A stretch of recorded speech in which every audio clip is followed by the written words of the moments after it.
I bet you have gotten the craziest advice from boomer grandparents, and like no shade to grandparents here because I love them and they're very helpful in raising our kids. But one like old wives' tale that I've heard a lot of boomers say is, don't wake a sleeping baby, just let them sleep, it's fine, they need it. So this new video is all about when you should wake your sleeping baby and when you shouldn't. Hi, my name is Sarah Basio, and as the owner and certified pediatric sleep expert at Yours and Baby Sleep, I have helped hundreds of families all over the world, one-on-one, get their sleep on track. This means sleeping through the night, taking long, delicious naps, and having a really sustainable sleep journey.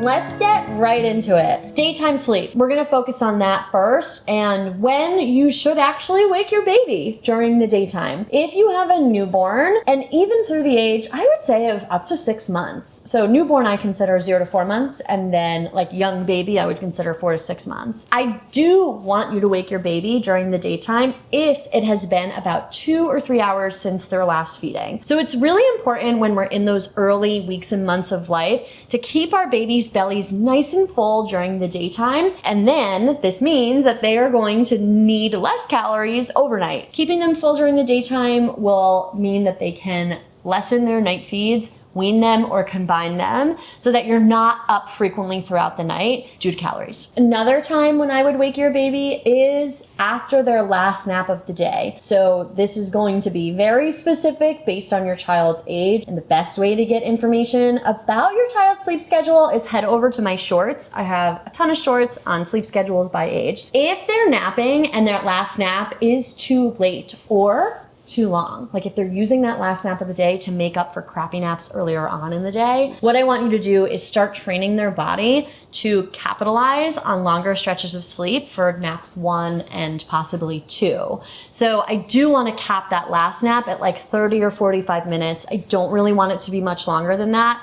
This also is going to help prioritize going to bed on time, having a lot of sleep pressure when we go to bed, and having the proper hormone balance at bedtime. My last recommendation for when you should wake a sleeping baby is the morning time. And I hope I don't get a lot of hate for this because I would find it hard myself as a mom to wake a sleeping baby in the morning if I didn't need to. But I'm gonna give you some specific circumstances as to when this is appropriate. So if you have a child who is really waking up a ton overnight, maybe not just for feedings, right? So I'm gonna give you an example. Let's say you have a 5-month-old who really only needs 1 nighttime feed, but they're waking up every hour and a half or 2 hours. And then they're tanking up on sleep or really trying to make up on the lost sleep overnight in the morning time. So let's say finally, after a really rough night, they settle down around 5 or 5:30 and we let them sleep until 8 or 8:30. Unfortunately, what that's doing is really throwing off their circadian rhythm. So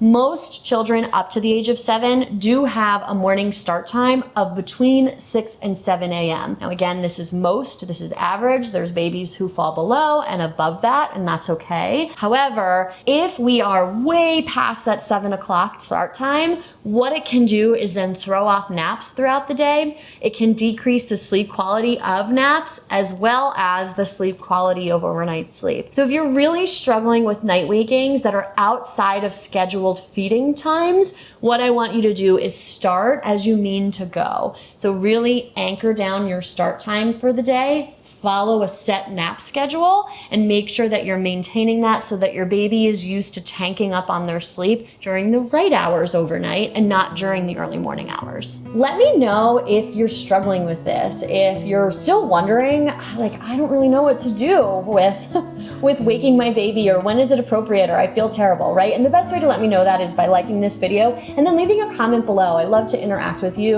and to give you some help as you're navigating your sleep journey. And there's a lot of ways that you can keep in touch with me. So one way is to subscribe. So then you are one of the first people to know when I publish a new YouTube video. And also check out in the caption my contact information. So I work with families one-on-one, and you can feel free to book a 15-minute sleep assessment call just so I can understand a little bit more about your child's sleep and then explain ways that I can work one-on-one with you to get it in order. As always, from my living room to yours, thank you so much for being here, and I'll see you again next time.